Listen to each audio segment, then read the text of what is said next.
क्षण के लिए एक मौन रखें।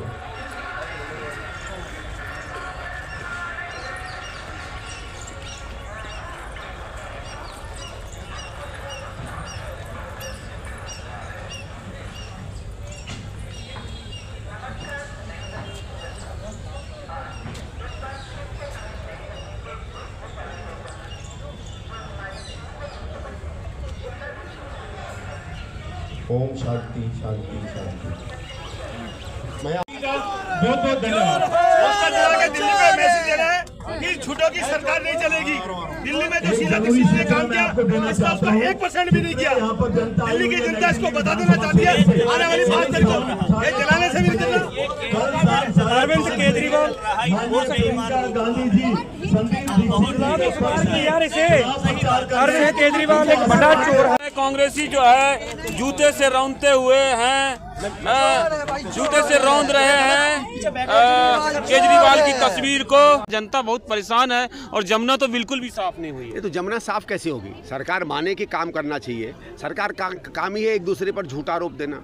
अब 2-3 दिन पहले कुछ जहर का मतलब शगुफा छोड़ दिया केजरीवाल ने। मतलब ये आदमी बिल्कुल मजाक समझने लगा हर चीज़ को। जिस स्टेट से वो हैं उसी स्टेट के लोगों पर कह रहे हैं कि जहर मिला रहे हैं, तो इससे संदेश क्या जाएगा जनता? नहीं तो झूठा है एक नंबर का। भाई खुद ही बात कह दिया कि पॉइजन नहीं है, अमोनिया है। तो अमोनिया का आप कहो कुछ, 2 दिन बाद चिट्ठी में कुछ और लिख दो और कहो कि लोग मुझे गलत समझ रहे हैं। तो अब आप झूठ के साथ ही रहना चाहोगे तो कोई क्या करे? 24 में चुनाव नहीं लड़ूंगा, जमुना साफ नहीं हुई, उसके बावजूद जो है चुनाव लड़ रहे हैं। क्या आप छोड़िए, ये 50 झूठ बोलता है। अब इनकी बातों पर विश्वास क्यों करते हो? सर सच का सामना रखा था यहाँ पर। तो हमें पूरा मालूम था कि सच के सामने में तो नहीं आएंगे।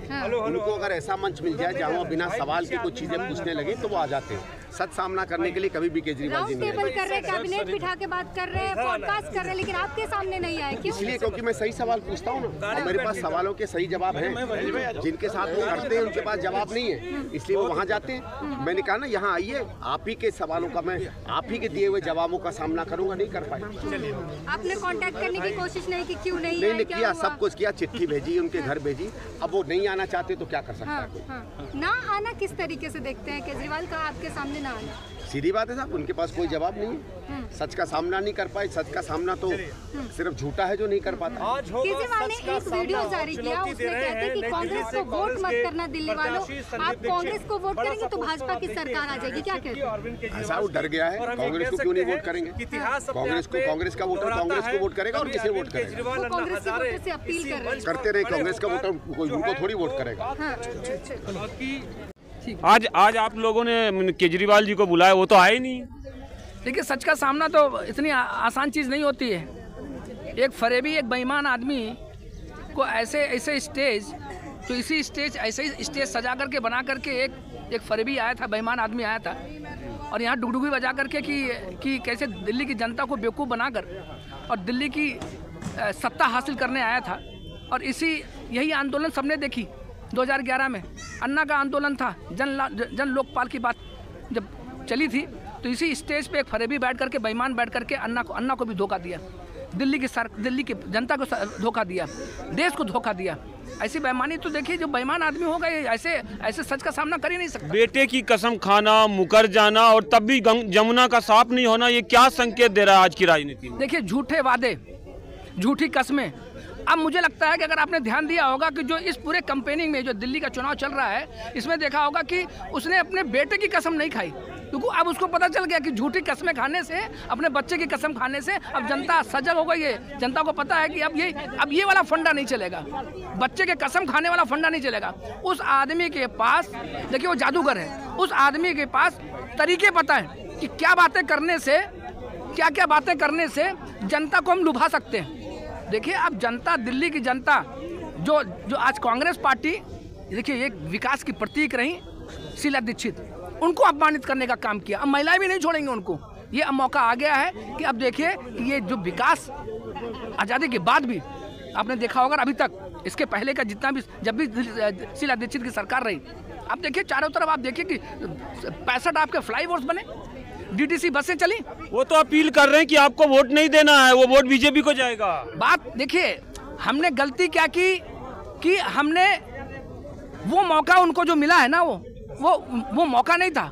वो बेईमानी से उस मौके को लिया उसने, ये दिखाने के लिए कि देखिए मैं एक साफ सुथरा आदमी हूँ, एक साफ सुथरी राजनीति करने आया हूँ। आम आदमी पार्टी का एक झाड़ू लेकर के, झाड़ू पूजी जाती है वो झाड़ू, उसका एक बहाना बना करके कैसे धोखा दे करके सत्ता हासिल किया है, ये बहुत बड़ी बात है। मैं तो कहूँगा कि ऐसे फरोबी लोगों से बचना है और अब सजग हो गई। आप सारे जितने लोग उसके पास थे वो सब कांग्रेस पार्टी में आ रहे हैं। अपने ही स्टेट के लोगों को कुछ लोग कह रहे हैं जहर मिला रहे हैं जमुना में, ये क्या राजनीति किस ओर जा रही है? अब देखिए कितनी बड़ी बात है कि एक आदमी जिसको कुछ भी नहीं पता है कि जहर क्या होता है, पॉइजन का मतलब है कि अगर एक घूंट भी अगर अंदर चला गया ना वो मर जाएगा।